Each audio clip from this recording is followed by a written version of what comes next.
Bismillah, alhamdulillah, wassalatu wassalamu ala rasulillahi wa ba'd. Allah subhanahu wa ta'ala berfirman, Alam nashrah laka sadrak wa wada'na anka wizrak alladhi anqadha dhahrak. Bukankah kami telah melapangkan dadamu Muhammad, dan kami pun telah menurunkan beban dosa darimu yang memberatkan punggungmu. Nabi sallallahu alaihi wasallam adalah seorang yang sudah diampuni oleh Allah subhanahu wa ta'ala dosanya yang lalu maupun yang akan datang. Ma taqaddama min dhanbihi wa ma ta'akhkhar. Oleh karena itu Aisyah radhiyallahu anha bertanya kepada Nabi sallallahu alaihi wasallam ketika beliau salat malam sampai bengkak kaki beliau, padahal engkau ya Nabi sallallahu alaihi wasallam sudah diampuni dosa-dosamu yang telah lalu maupun yang akan datang. Lalu Nabi sallallahu alaihi wasallam mengatakan, afala akunu abdan syakura, tidak bolehkah aku menjadi hamba Allah yang pandai bersyukur.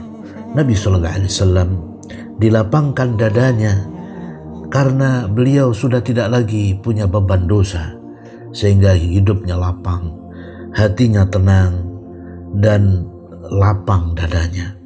Oleh karena itu seorang yang tidak memiliki dosa sebagaimana Nabi sallallahu alaihi wasallam yang diampuni dosa-dosanya yang telah lalu maupun yang akan datang, hidupnya selalu dalam ketenangan, hatinya selalu dalam kedamaian, lapang dadanya.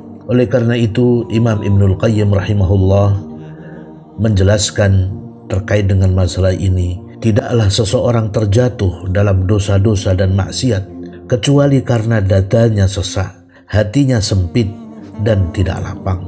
Setiap kali dadanya bertambah sempit, maka semakin bertambah potensi untuk terjatuh kepada dosa dan maksiat. Dia melakukan dosa dan maksiat tersebut karena ingin melapangkan dadanya, menghindari kesempitan dan sesaknya dada. Andai kata dada itu penuh dengan tauhid, iman, mahabbah wa ma'rifatullah, cinta dan mengenal Allah subhanahu wa ta'ala, niscaya hatinya menjadi lapang, tidak membutuhkan kepada dosa dan maksiat untuk melapangkan hatinya.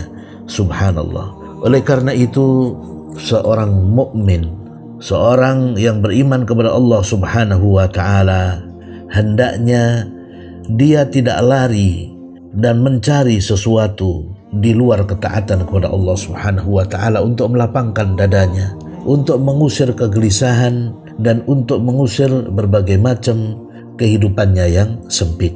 Jangan mencari kepada kemaksiatan, jangan kemudian lari kepada musik, kepada mabuk-mabukan, minum-minuman keras, narkoba, dugem, nightclub, lokalisasi pelacuran dan sebagainya. Dia dengan demikian bukan menyelesaikan masalah tetapi lari dari masalah. Seorang mukmin hendaknya ketika menghadapi masalah atau musibah melakukan hal-hal yang mendekatkan dirinya kepada Allah subhanahu wa ta'ala, mendekatkan dirinya kepada perbuatan takwa seperti salat, membaca Al-Quran, sedekah, birrul walidain, berbakti kepada orang tua, silaturahmi, menolong orang miskin dan sebagainya. Sebab Allah subhanahu wa ta'ala berfirman, wa may yattaqillaha yaj'al lahu makhraja. Barang siapa yang bertakwa kepada Allah, niscaya Allah akan memberikan jalan keluar baginya.